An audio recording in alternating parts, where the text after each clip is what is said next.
So something that was announced for AC Valhalla that's been making huge waves in the community is the inclusion of the Sons of Ragnar Lothbrok. Today I thought I'd make a video on what purpose they exactly serve, who each son is, if we'll be able to ally with them, as well as a cheeky little theory about Ragnar himself, because Darby's wording in the interview made me think of it, and I really can't help myself. But we'll start there with that interview that was paired with the story trailer telling us exactly who they are, just for context for those of you who don't already know about this.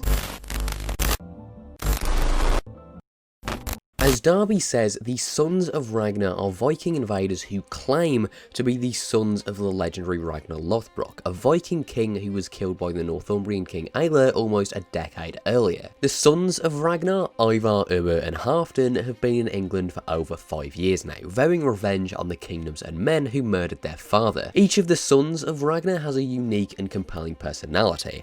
Ivar is wild and unpredictable, a fading rock star. Ubba is stalwart and steady with dreams of a pacified England for Danes and Saxons alike, and Halfdan is a kingly figure, wise, powerful, and yet paranoid that all his earthly gains will come to nothing in the end. The first thing that I'll touch on, and the one that interests me most, is the fact Darby says they claim to be the Sons of Ragnar, as opposed to outright saying they are. Now, the two reasons for this are likely because the credibility of a lot of legends around Ragnar are heavily disputed, and also these likely aren't brothers. Ubba is Frisian, Halfdan is Danish, and Ivar is believed to be Irish. Of course, Ragnar could have had kids in all those places, he probably did, but with Viking culture prioritising making a name for yourself, and it being so easy to just claim you were somebody's son back then, on top of Darby making a point of them claiming to be his sons, it sort of makes me think not all of them will be. Now, back to Ragnar himself, it's safe to assume he did exist, but not necessarily that he did everything the legends say he did. What that opens up for me is the AC twist on what's true about Ragnar and his sons and what isn't. This is being written by Darby McDevitt, not just a great writer, but a great Assassin's Creed writer, and a staple of Assassin's Creed that sort of faded into obscurity was the concept of the Animus being used to tell the real history in the AC universe. For example, Moses using a piece of Eden to part the Red Sea, and then of course the truth and the glyphs in AC2 that were packed with AC lore and put a spin on real world history. With Ragnar Lothbrok being such a legendary figure and not much about him being set in stone and definitively true, I could see there being a ton of twists on his character in the AC universe. One of which is that I think Ragnar could be alive. The reason I say that is because his iconic death in a pit of snakes isn't really seen as being that credible by historians, especially the fact that he died to snakes. It's more commonly believed that he died whilst travelling the Irish Sea in the early to mid 850s, and with that being so uncertain and Valhalla starting in 873, Ragnar could easily be alive unbeknownst to his sons. It's not something I'm super certain about,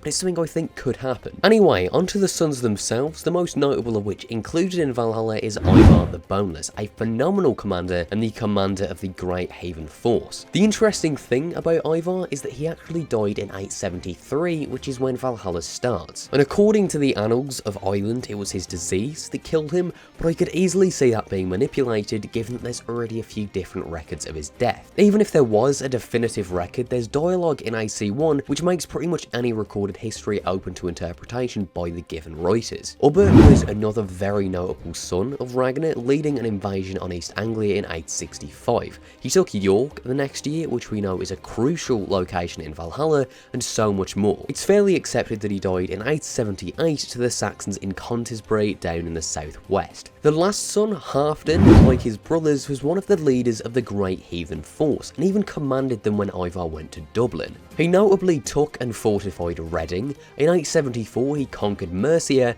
and in 876 potentially became the King of York, but it's argued whether he did or he didn't. The next year it's believed he died trying to reclaim Ireland. So given how important these three are to the Viking sagas, it makes sense that they'll play a pivotal role in Valhalla, and we may even be able to ally with them, given the fact that in the same interview Darby talks about how we make alliances that fit with Eivor's character, but don't really delve into the realm of an alternate history. Personally, I could see us being able to ally with Halfdan. The way Darby describes him makes him seem much more reasonable and level-headed, and also him potentially being the King of York will surely have huge ramifications for Eivor. And as I said earlier, I'm of the opinion that we could be the one to kill Ivar, whether that be something we do for Alfred, the assassins, or just to defend our own people. There's plenty of possibilities with the Sons of Ragnar Lothbrok, especially with this new alliance system in the mix. Interestingly, Ragnar had other sons, Bjorn and Sigurd, who presumably aren't mentioned because as at the time they were the kings of Sweden and Denmark respectively. My thinking right now is that we could see them in DLC, or maybe we'll hear stories about them from Ivar, Ubba or Halfdan, but that's why the other two haven't been mentioned so far,